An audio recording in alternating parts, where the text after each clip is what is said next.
What's going on, everybody? Welcome back to the channel. So I got a question from a subscriber about where they could go to find a video on how to replace the plunger tube spring right here. I'm assuming with the Wilson Combat, I think they saw one of my videos, and I said in 90% of my 1911s, I replace the plunger tube spring with the Wilson Combat, and this is what we got right here. And it's because normally they're not as positive as I like. And this Colt Hammer Thor, which side note is a pretty cool gun.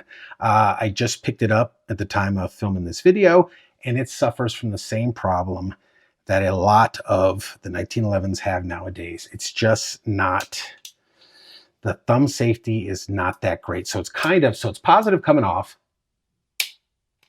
but going on, I don't know if you can hear it.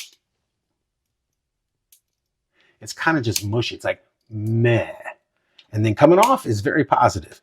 I'll give it that, and a little bit of play. I'm going to do a full review of this, of course, or by the time you're watching this, it might already be out there. But so I'm going to replace the plunger tube spring in this one because it's mushy going on, and yeah, I'm just not feeling it. So all you really need is some type of punch. Now I recommend a plastic one because this one is metal, so you got to be really careful. But you're going to have that to reassemble the pistol. So what you do is you get your Wilson Combat plunger tube spring, and I buy these 10 at a time. And when I take these out, I'll zoom in. You're going to see the difference between this one and the Colt one. So basically, first thing you do is, of course, remove the magazine and make sure the pistol is empty. You need to have the hammer back on here to take it out. So as you can see, there's a little nub on that side. You basically take, it helps for me, take my finger in this hand and press on that nub, and you're going to want to float the safety in between on and off. So you just kind of move it in between on and off and wiggle it back and forth. I already felt it release. See the gap there? Now, if you want, you got a little plastic, pry tool or something in there to get it out, because you don't want to scratch the frame, but you just wiggle it back and forth in between on and off, and you'll feel it. And then you want to be careful not to have the spring, the plunger shoot out and the plunger tabs, because it will. So you just keep wiggling, pressing, wiggling, pressing. And as you can see, the gap is getting bigger. And I'll point it down at the table in case it flies out so I don't lose the spring. And there you go. It's out. See? Now you want to hold on to your grip safety because that also holds in the grip safety. Pull it out. So I'll tell you, I know what they did with this one. They bent it to... All right, we got it out. Now, let me get a little closer to show you what a lot of them do. And this is an old gunsmith trick. See how it's bent?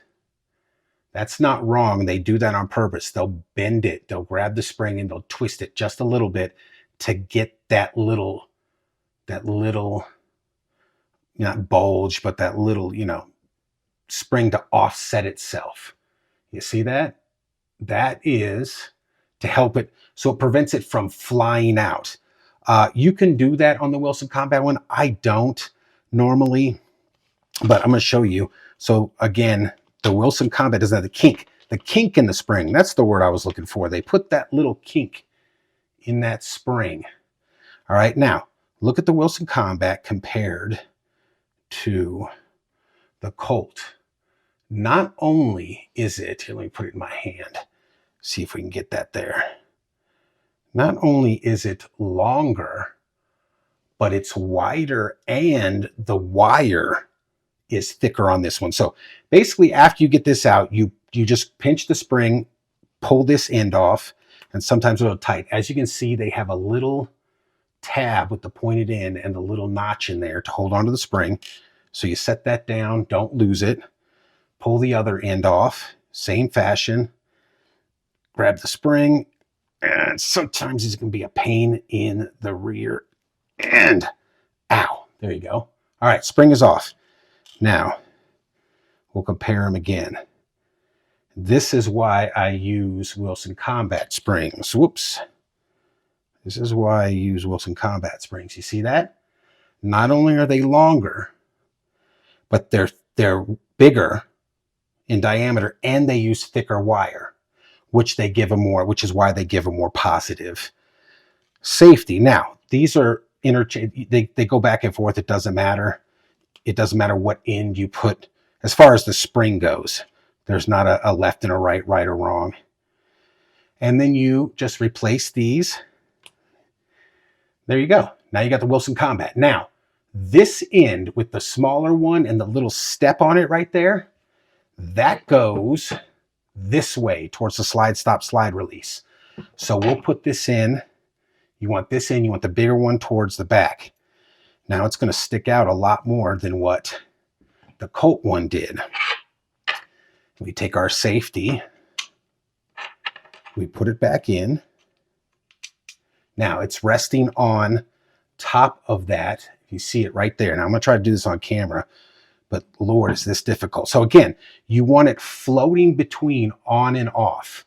All right, so it's in there. You want to put pressure on here with your thumb, press in on this with the tool, either a punch or preferably something plastic, because I get it back in there. Now you have to wiggle it. There you go. You just wiggle it back down. Hear the difference now? Very positive. Look at it going back on. Click. Click down. Positive, click back on. No more mush up there. And then the down, let me zoom back out here. The down is a lot more positive. And then back up, very positive. No more mush. Mush is gone. This is fantastic. This is why I use the Wilson Combats. And I think these are like $1 a piece. If I didn't mention that before, and I buy them like 10 at a time. So that's basically how you do it. You don't even have to take the gun. You don't even have to disassemble it. And you just need one tool. Again, I've done this so many times. I'll use these metal punches, but if it's your first time, I recommend something not much bigger than the diameter of the plunger tube, little end pieces, tabs, whatever you call them, just to get it in there, and so you don't scratch the frame. But yeah, there it is. I hope this helps. It's something very easy you can do at home. Be careful, because that will shoot out without that little kink in it, which is why, like I said, a lot of it's old school gunsmithing trick. That's why they put a kink in this spring to prevent it from flying out. I might go back and do that later. Probably not, because I probably won't end up taking it apart usually after I put the Wilson Combat spring in. So there it is, guys. I hope that helped. Thanks for watching, and we'll see you next time.